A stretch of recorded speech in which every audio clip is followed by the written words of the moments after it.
বাংলাদেশ আনসার ও গ্রাম প্রতিরক্ষা বাহিনীর সদস্যদের আর্থিক স্বাবলম্বিতা নিশ্চিতকরণ এবং নতুন উদ্যোক্তা তৈরির লক্ষ্যে গৃহীত সঞ্জীবন প্রকল্প বাস্তবায়নের কৌশল নিয়ে 15 জুন চট্টগ্রাম ও পার্বত্য রেঞ্জ কার্যালয়ে দিনব্যাপী কর্মশালা অনুষ্ঠিত হয়েছে।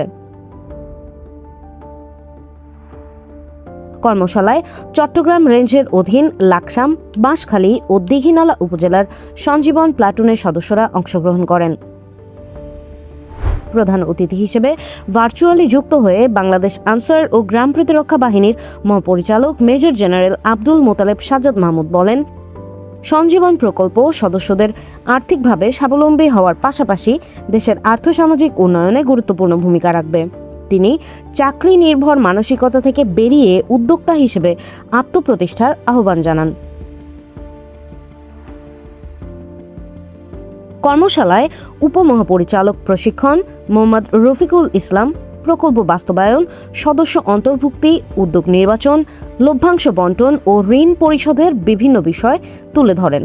এছাড়া উপপরিচালক ওয়েলফেয়ার মোহাম্মদ মুরাদ হোসেন, TMSS এর পরিচালক মোহাম্মদ রেজাউল করিম এবং আনসার ভিডিপি উন্নয়ন ব্যাংকের প্রিন্সিপাল অফিসার মোহাম্মদ মাইনুল ইসলাম প্রকল্পের বিভিন্ন দিক নিয়ে আলোচনা করেন।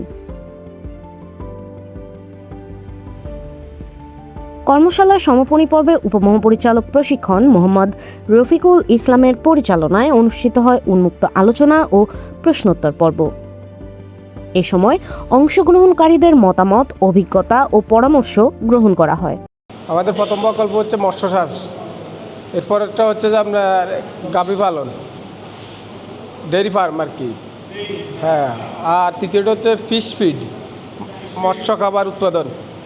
এছাড়া বিভিন্ন উপজেলার সুরক্ষা দল, মাছ ও হাঁসের সমন্বিত চাষ, গাভী পালন, জৈব সার উৎপাদন, পেঁপে ও হলুদ চাষ, শুটকি উৎপাদন, লেয়ার মুরগি পালন এবং কলা বাগান সহ বিভিন্ন কৃষি ও খামার ভিত্তিক প্রকল্প উপস্থাপন করেন। প্রকল্পগুলোর সম্ভাবনা, ঝুঁকি ও চ্যালেঞ্জ নিয়ে বিস্তারিত আলোচনা শেষে অংশগ্রহণকারীদের নতুন ও উদ্ভাবনী উদ্যোগ গ্রহণের পরামর্শ দেওয়া হয়। সঞ্জীবন প্রকল্পের সফল বাস্তবায়নে সকলের সমন্বিত প্রচেষ্টা ও সহযোগিতার উপর গুরুত্ব আরোপের মধ্য দিয়ে কর্মশালার সমাপ্তি ঘটে। প্রান্তিক কণ্ঠস্বর, চট্টগ্রাম।